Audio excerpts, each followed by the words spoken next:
ना होगा, और अगर सब मिलकर कोशिश करें तो रास्ता निकल सकता है। राजू के चेहरे पर एक उम्मीद की किरण जागती है। हाँ बाबा जी, अगर सब मिलकर काम करें तो हम पानी ढूंढ सकते हैं। हमने पहले कभी यह कोशिश ही नहीं की। लेकिन इतनी कठिन जमीन में नया कुआं खोदना आसान नहीं। मुश्किल जरूर है, नामुमकिन नहीं। अगर हम मिलकर काम करें तो ये हो सकता है। राजू खड़ा हो जाता है, उसकी आंखों में एक नई रोशनी है। तो फिर हम कल से काम शुरू करेंगे।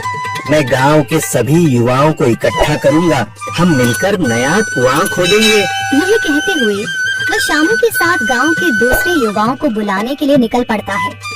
कहीं दूर से गरज की हल्की सी आवाज आती है, जैसे आकाश ने उनकी उम्मीदों की गवाही दे दी हो।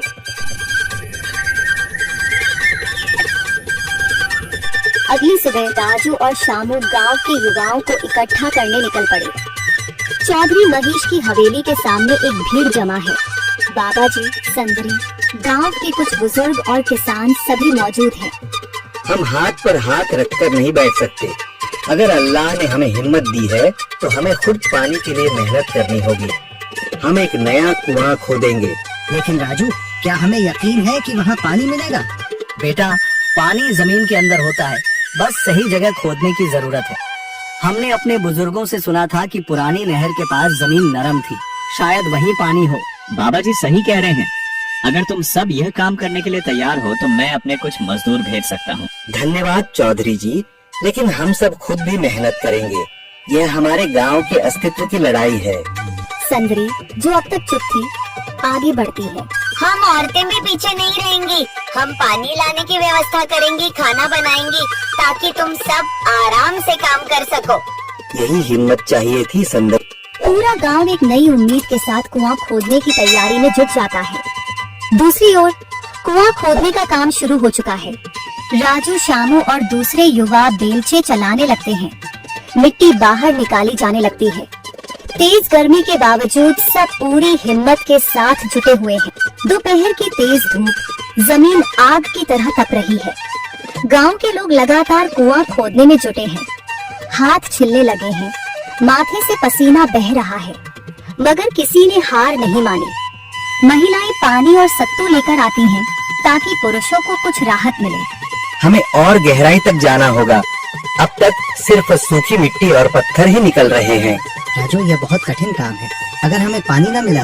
अल्लाह मेहनत करने वालों को कभी निराश नहीं करता बेटा। तुम सब अपनी कोशिश जारी रखो, पानी जरूर निकलेगा। हिम्मत मत हारो। अगर अब रुक गए तो फिर कभी पानी नहीं मिलेगा।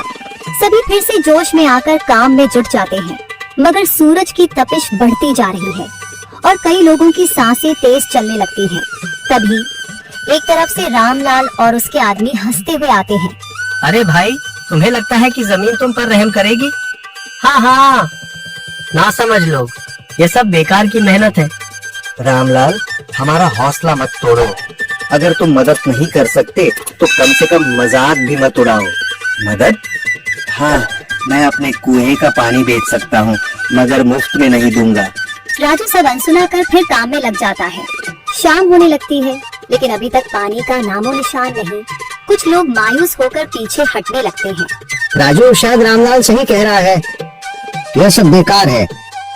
नहीं शामू, हमें हार नहीं माननी। अगर आज हार गए तो फिर कभी हिम्मत नहीं कर पाएंगे। तभी अचानक फावड़ा किसी कठोर चीज से टकराता है। एक अजीब सी आवाज आती है। राजू चौंक कर देखता है और जल्दी जल्दी मिट्टी हटाने लगता है। अचानक एक ठंडी लहर महसूस होती है। सभी लोग दौड़ कर आते हैं। जैसे जैसे मिट्टी हटती है, नीचे से गीली जमीन नजर आने लगती है। सब हैरान रह जाते हैं। सुभान अल्लाह, मैंने कहा था ना, अल्लाह हमारी मेहनत को जाया नहीं करेगा। राजू और बाकी सभी जोर लगाते हैं। कुछ ही पलों बाद अचानक मिट्टी के नीचे से पानी की एक छोटी सी धारा फूट पड़ती है। गांव वाले खुशी से चिल्ला उठते हैं। पानी पानी निकल आया। यह अल्लाह की कुदरत है रामलाल, जिस पर तुम्हें यकीन नहीं था। पूरा गांव आनंद से झूम उठता है। लोग एक दूसरे को बधाइयां देते हैं। औरतें दुआ करने लगती हैं। कुछ दिन बीत चुके हैं। गांव वाले नए कुएं से पानी भर रहे हैं, खेतों को सींच रहे हैं और जिंदगी फिर से पटरी पर लौट रही है। मगर रामलाल अब भी अपनी